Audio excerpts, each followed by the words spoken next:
La République du Congo et l'Union européenne ont signé une feuille de route portant préservation et conservation durable des forêts. Cet accord de partenariat a été signé le 28 octobre à Kintélé en marge du sommet des 3 bassins forestiers tenu du 26 au 28 octobre. Je suis heureux de vous annoncer qu'aujourd'hui, l'UE mobilise un financement supplémentaire de 25 millions d'euros pour soutenir la mise en œuvre de ce partenariat des forêts sur 7 pays, y compris la République du Congo.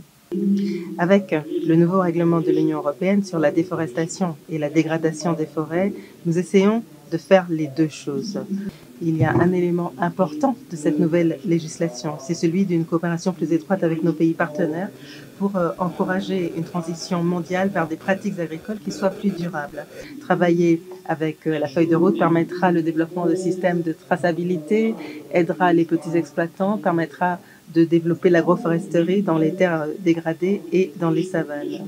Le commissaire européen à l'environnement, aux océans et à la pêche, la ministre de l'économie forestière, ont tous deux en présence du Premier ministre, paraphé cet accord qui vise à inverser la déforestation, une issue pour favoriser le développement de l'économie verte et la protection des aires protégées. La priorité ici, c'est la gouvernance forestière, comme l'Union européenne a commencé à le faire déjà avec nous, dans le cadre de la traçabilité de la légalité forestière. L'Union européenne avait commencé aussi à nous appuyer dans le cadre de la gestion, de la cogestion des aires protégées.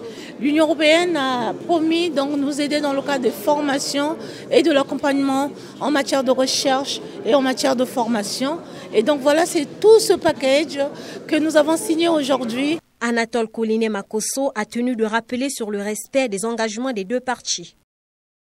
Le Congo se réjouit de la clarté des objectifs qui le définissent, notamment la précision des indicateurs de résultats associés, tels que cela nous a été présenté ici.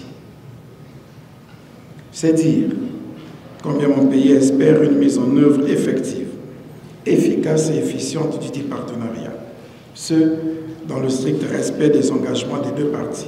Avec la signature de cet accord, le Congo et l'Union européenne entendent renforcer leur coopération dans la protection du climat et de la biodiversité.